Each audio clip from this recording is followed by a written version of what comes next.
You guys stay here this late every night? Later. Do you really? We'll be here for a couple hours. That's really, it's hard to believe. We're sours. Do you sleep in till noon though? Maybe. No. You got a 5-year-old. Yeah. I was gonna say, there's gotta be something good about this deal. That was quick 9 to 5 on the coach. Claude gives us some free candy in his office. That's about it. Yeah. I know he does because my son Zach, that's why he likes Claude. And that's the only reason. He's got the best well, it's one of the reasons why he likes Claude. It's probably the main reason why he knows Claude anyway. Because he knows where to find the candy. Okay, who wants to ask a question? Do I usually say something? You usually have a little open stand. Okay. We had a good day. We had a fun day actually. We had full pads. We competed today. We kind of treated it like spring football. A lot of things we need to get better at, and some of them had to do with, tackling to the ground and blocking below the waist and going live. And you take a risk when you go live football mid-season.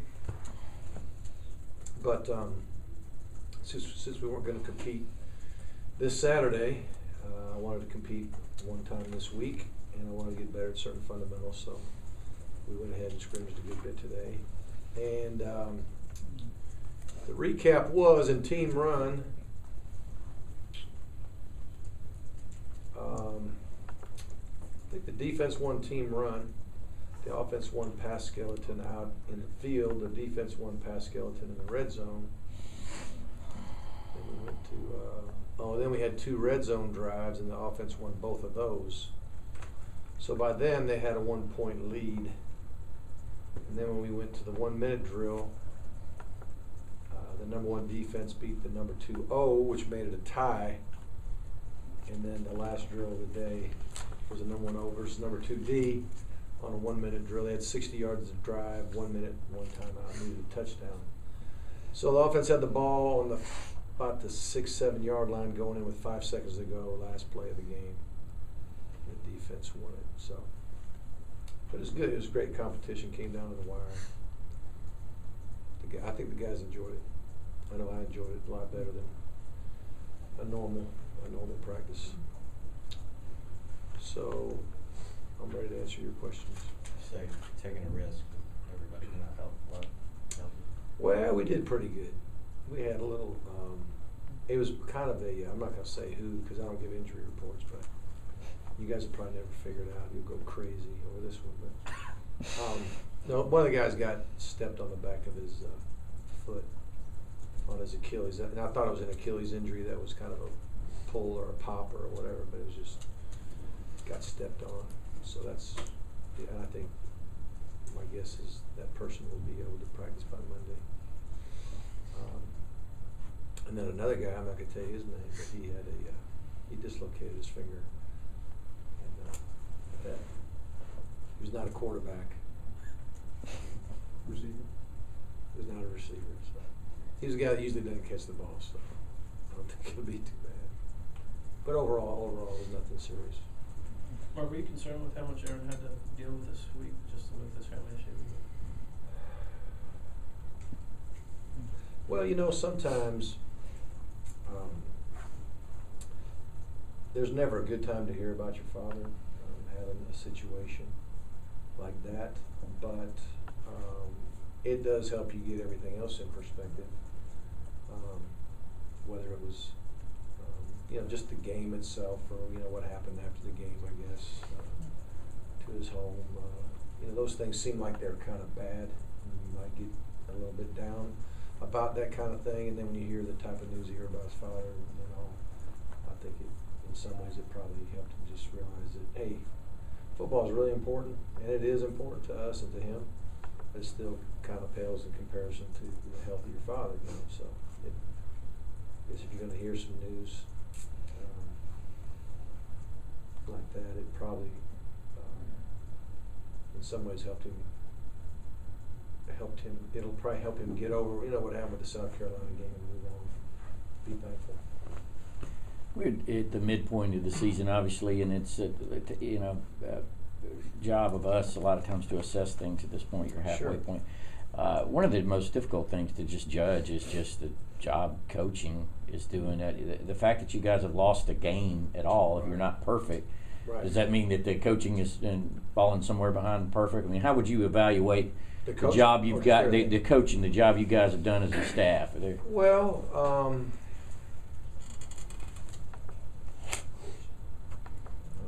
don't know if you can go game by game. Game by game might be better than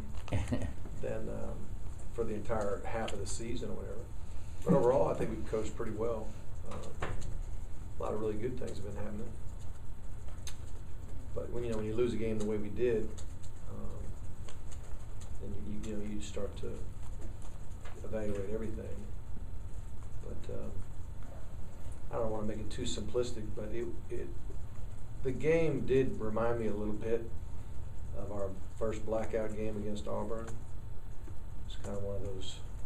It's kind of a perfect storm for us that day. We had just the emotion of the fans, the excitement of the fans, the emotion of the players when we kind of sprung that thing on them. They were just at an emotional peak. We had something big happen early, and it snowballed for us that day. And I know for a fact we weren't that much better than Auburn. If we'd have played them, over and over and over, I don't think it'd have been quite like that. But it was just one of those days where everything just went well. Momentum got grabbed, and it just kept rolling, so I think this game was a little bit like that, for South Carolina.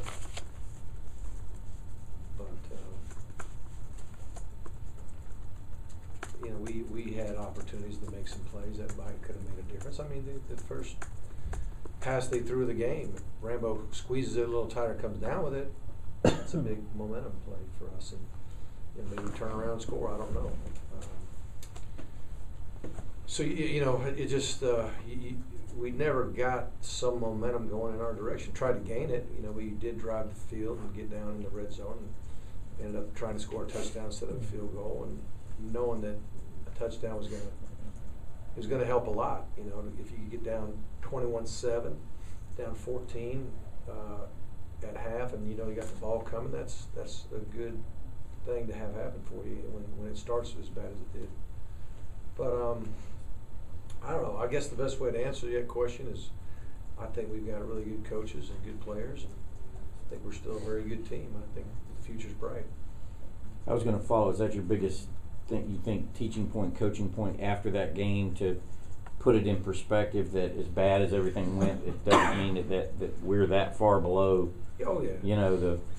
Well, it's just like I told the team, whether you lose by a point or you lose by 28 points, it's only one loss. It's not 5 losses.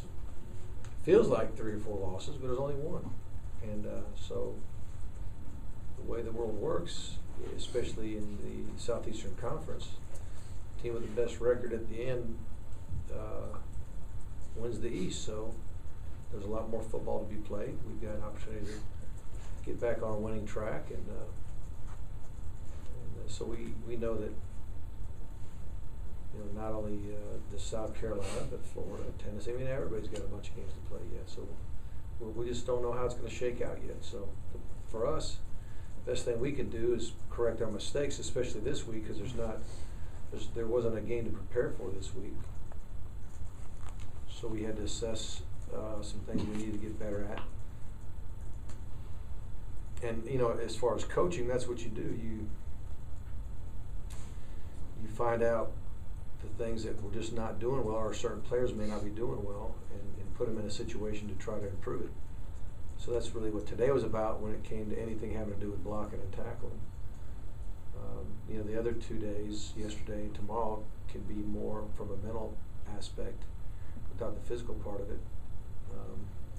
And of course, the other part of the goal this week is to get as good of a game plan as we can, get far enough ahead of the game plan to where Monday the whole plan's in, and we can have just extra time to try to perfect it, so we can have a good performance against Kentucky. That's the goal. And when you do that, you start to feel better. You start to get your momentum going again. Why do you think that the defenses seem to struggle to to match last year's form, at least consistently through Yeah. 6 games. Well, I don't want to say anything that would sound like an excuse, because we don't have any excuses other than, we hadn't done as well, obviously. We've not done as well, we've given up too many big plays. So it's been gap control, some of that's just been communication on the back end. I'm not gonna make any excuses, we just gotta get better.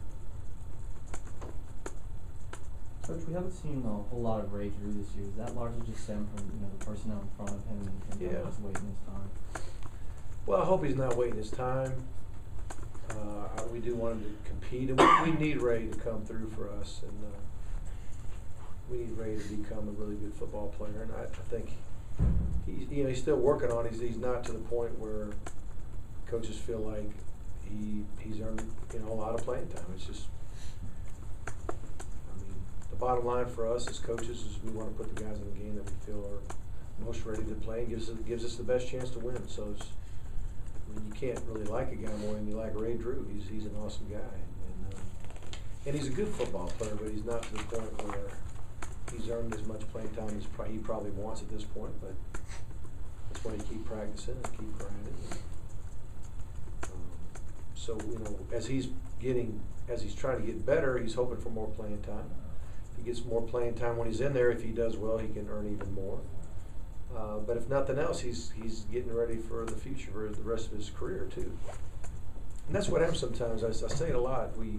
Sometimes as fans, we really know who our starters are, and we know who our incoming class is, and we forget about some of those guys that for that year or two that they're developing, and all of a sudden they show up and they seem like, wow, they just came out of nowhere. But in the reality, they've been working hard to get to where they can become a starter and a big-time contributor.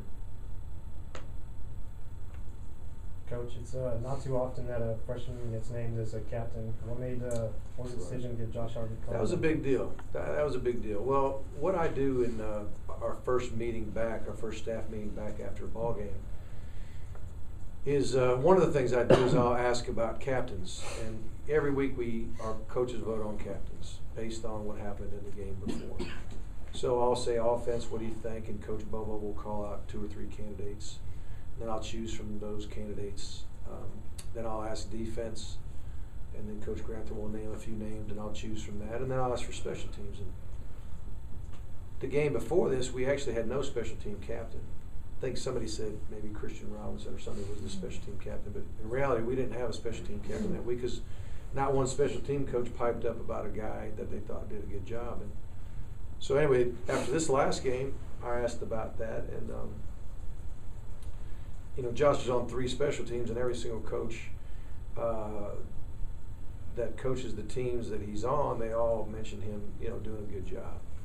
And then I think one of the coaches said, well, I think the first coach that finally said Josh's name, he said he's a freshman, so he probably wouldn't be captain, but Josh did a good job. And then the other coach said, well, he did a good job for me. He did a good job for me. And I'm like, well, if he did the best job of everybody, he deserves to be captain. I don't care if he's a true freshman or not. But it's just not that often that a true freshman would get that honor, and it is an honor. And when we had our honor roll, I made a little bigger stink of it, a little bigger point of a true freshman winning that captaincy. So it's a good thing for him, and it's good. It's good for us too. Is he close to being able to help on defense? I hope so. I mean, he's like Ray. He's in the same spot, and I'd give the same speech for him as I gave for Ray. He's working hard to get that playing time. Do you remember the last true freshman named captain? It seemed like there might have even been one last year or something. It seems like it was like last year was the first time it happened in a long time, or maybe the first time ever that I've been here. And then it seemed like last year one guy, or the last 2 years somebody did. And I don't know if it was a redshirt freshman or a true freshman. It might have been Michael Bennett as a redshirt. I could probably check last year. Yeah. It was Rennie Kern. Huh? Last true freshman was Rennie Kern. Was that right? You looked it up? Okay. So Rennie Kern was the last true freshman to get, and he probably, was he a special teamer, or was he was that defense, do you remember? I think it was defense, but I'll look. Yeah, sure. Really tough to make it on offense or defense. Coach, when you guys met as a staff this week, is there a player or two that maybe isn't getting that much playing time where you think we need to take a closer look at him doing this bye week and see if he would do it to help us more, or shore up some areas where you could think he could be better? That didn't come on this. I'm just trying to think. One guy that I think we mentioned that should, you hate to make the comment publicly because if it doesn't happen, then all of a sudden the guy gets his feelings hurt. But I think it's pretty safe to say this one that I believe it was Garrison Smith. Garrison's been playing, but I think we believe he should play more snaps. And get, for two reasons: one, to help other guys get a little bit of a rest, and that he has been productive when he's been in there. So we feel like he probably should get a little bit more rotation than he's getting right now. Coach, I was going to ask you. I know I kind of asked about this in the teleconference on Sunday about, I guess, the acrimony, one loss can cause in a fan base, because obviously I'm sure you've heard there's been a lot of folks upset by all that. But I mean, what do you tell your players about that, and how do you handle that? First of all, I say this. I said we got the best fans in America. I said there are some fans that do foolish things in their emotional. It's usually during an emotional time within hours after a ball game, whether they say something or they'll do something. But it's a very, very small percentage of our fans. And then that'll do something foolish. A lot of fans might, they might be mad or sad, or they're passionate. I don't blame them for being mad or sad or worried or whatever. That's it's just normal human emotions for people that love their team, and when things don't go right, they want to know why. And so I don't get bent out of shape about that. And that's what I told the players. I said every once in a while there will be a fan who do something foolish, but that doesn't mean all fans do foolish things. It just means some of them do, and they're the ones that get the most attention. And so I just want to make that clear to them, because it's not really us against the world. It's just us against us, trying to make sure we improve and get back on the winning track. Have one more? Do you think, when Bennett gets hurt last week, I think we all kind of try to sort through who's going to be the next guy that steps into that.